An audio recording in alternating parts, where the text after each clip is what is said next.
جی جی تو ایک سوال پیدا ہو سکتا ہے کہ یہ نماز کے لیے الگ الگ اوقات کیوں رکھے گئے ہیں؟ یعنی یہ بھی تو ممکن تھا، یہ ایک سوال پیدا ہو سکتا ہے کہ ساری جو نمازیں جو ہے وہ اتنی رکعتیں آپ کو دن میں پڑھنی ہے، وہ کسی بھی وقت پڑھ لیں، رات کو آ کے پڑھ لیتے۔ چلیں، آپ نے وضاحت کی تو اس حوالے سے دیکھیں، بات یہ کہ اللہ تبارک و تعالیٰ بہت حکیم ہے، اور اس کے لیے نبی کریم صلی اللہ علیہ وسلم کی حدیث مبارکہ بھی آتی ہے جس میں یہ دلیل ملتی ہے۔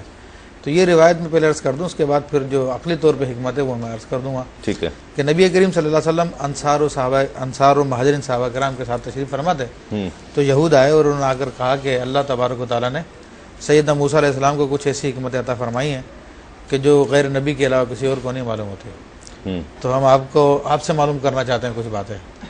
تو انہوں نے پہلا سوال جو کیا وہ یہی تھا کہ یہ 5 نمازوں کے اوقات کیوں رکھے گئے ہیں؟ تو اس پر نبی کریم رؤوف الرحیم صلی اللہ تعالیٰ علیہ وسلم نے ارشاد فرمایا کہ یہ فجر کا جو وقت ہے، یہ وہ وقت ہے کہ سورج جو شیطان کے 2 سینگوں کے درمیان میں طلوع ہوتا ہے، اور تمام کے تمام کفار جو ہے اس کی عبادت کرتے ہیں۔ تو ایسے وقت میں جو مومن اللہ تعالیٰ کی عبادت کرتا ہے، اللہ تبارک و تعالیٰ اس کو 2 براتیں عطا فرماتا ہے، ایک تو منافقت سے اور دوسری جہنم سے۔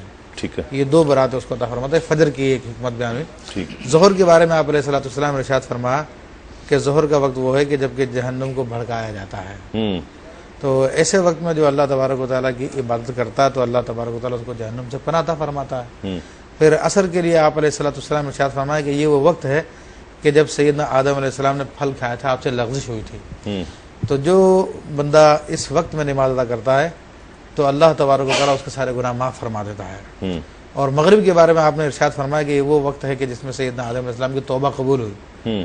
تو آپ علیہ الصلوۃ والسلام نے ارشاد فرمایا کہ جو اس وقت میں اللہ تعالیٰ سے دعا کرتا ہے، اللہ تعالیٰ اس کی دعا کو قبول فرماتا ہے۔ اور عشاء کے بارے میں آپ علیہ الصلوۃ والسلام نے ارشاد فرمایا کہ رات کی تاریکی میں جو نماز کے لیے چل کے جاتا ہے تو یہ بروز قیامت اس کے لیے نور ہوگا۔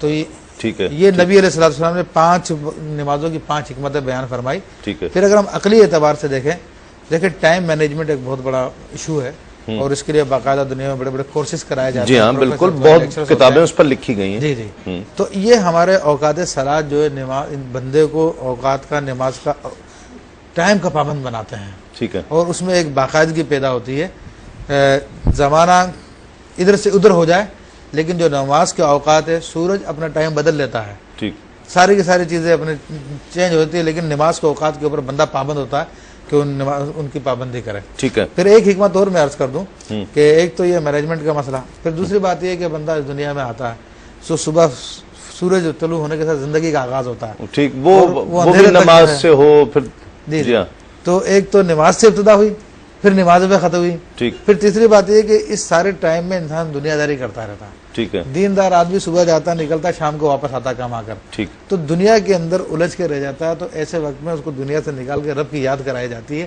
ان اوقات کے ذریعے۔ ٹھیک، سوال یہ پیدا ہوتا ہے کہ یہ